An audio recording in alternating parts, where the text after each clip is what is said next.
જય ભારત। મારું નામ ડાભી દક્ષિણાબેન બિજુલભાઈ, ગામ કોઢા, તાલુકો લાખણી, જિલ્લો વાવ-થરાદ। નમસ્કાર, તમારી સાથે આપનું હાર્દિક સ્વાગત છે। મિત્રો, હું એવા વ્યક્તિને મળવા આવ્યો છું કે જેમ નાની ઉંમરમાં ગુજરાતમાં નહીં પણ ભારતભરમાં નામ કર્યું છે, અને એવા આપણા દીકરી દક્ષિણાબેન। તો કેમ છો બેન, મજામાં? તો બેન, તમારો જે ટ્રેનિંગ સફર કેવી રહી? આજથી 1 વર્ષ પહેલા, મતલબ કે 14 ડિસેમ્બર 2024 ના રોજ CISF માં મારું સિલેક્શન થયું।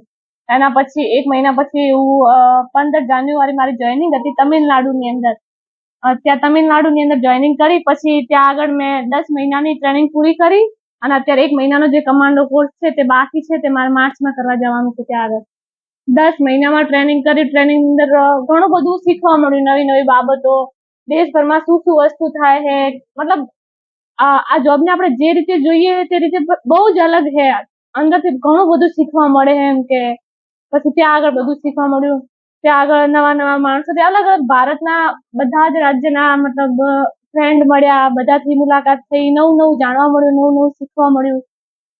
ત્યાં આગળ પછી ટ્રેનિંગમાં થોડી ઘણી તકલીફ પડી, પણ એ તો એમ કે બધું બધા સાથે હોય એટલે બધું એન્જોય માન મજાકમાં ચાલ્યું જાય। પછી 10 મહિનાની ટ્રેનિંગ પછી પાસિંગ આઉટ પરેડ પછી મને first posting IJ airport, international Indira Gandhi airport, દિલ્હીમાં ફર્સ્ટ પોસ્ટિંગ મળી। ત્યાં આગળ અત્યારે મારે મતલબ કાલે જવાનું છે જોઈનિંગમાં, અને ત્યાં આગળ પણ બધા મતલબ હવે બહુ મોટા મોટા માણસો જેમ કે નરેન્દ્ર મોદીજી, ઘણા બધાથી મુલાકાત થઈ ગઈ છે, અને હજુ પણ એમ કે ઘણા નવા નવા માણસોથી મુલાકાત થશે। જિંદગીમાં ઘણું બધું શીખવા મળશે, અને હું મારા નાના ભાઈઓ બહેનો તથા મિત્રોને બધાને એક જ સલાહ આપવા માંગુ છું કે તમારા લોકોનું જે ધ્યેય છે, જે લક્ષ્ય છે, એના માટે તમે મહેનત કરજો। આજે નહીં તો કાલે પણ તમને તમારું ધ્યેય મળશે। એવું ના વિચારતા કે મતલબ કે ચલો આજે નહીં થયું તો હવે નહીં મહેનત થાય, હવે નથી કરવું। તમે તમારા ઘરના ગમે તે કે આજુબાજુ વાળા ગમે તે કે, પણ તમારે શું કરવું એ તમારા ઉપર ડિપેન્ડ કરે છે। એવું જરૂરી નથી કે તમને એક જ વખતમાં સફળતા મળી જાય। તમે એક વખત મહેનત કરો, હું તો એમ જ માનું છું કે 30 વર્ષની ઉંમર સુધી તમારે પેલું મૂકવાનું જ નહીં, બસ 30 વર્ષની ઉંમર સુધી તમારે મહેનત કરવાની જ, અને તમે જે ધારશો એ તમને મળશે।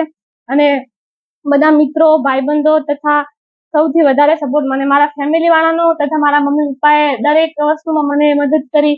મેં માંગ્યું છે કે પપ્પા મમ્મી મારે આ જોઈએ છે, તો આના કરતા પણ ઘણું મને આપ્યું છે।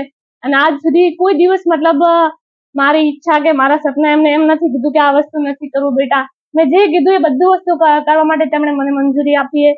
બધાનો સમાજનો તથા બધાનો હું ખૂબ ખૂબ આભાર માનું છું કે તમે લોકોએ જે બી મારા માટે કર્યું। અત્યારે હું જે પણ જગ્યાએ છું, જેને મારી મદદ કરી, બધાની મદદ હું યાદ રાખીશ, અને કોઈને પણ જો મારા મદદની જરૂર પડે તો મારાથી બનતી મદદ હું ચોક્કસ કરીશ। બેન, એક લાસ્ટ પ્રશ્ન છે, થતી હોય કે બેન ક્યારે પ્રેક્ટિકલ કરતા ને ક્યારે લેખિત કરતા, મતલબ એ તૈયારી કેવી રીતે કરતા તમે?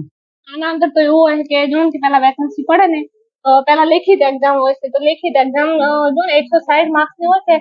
તમે લેખિત એક્ઝામમાં પાસ થો એટલે તમને રનિંગ માટે બોલાવે, તો એના પછી તમારે રનિંગ આના અંદર 1600 મીટરની જ હોય છે, અને આનું ટાઈમિંગ હોય છે 8.5 મિનિટ।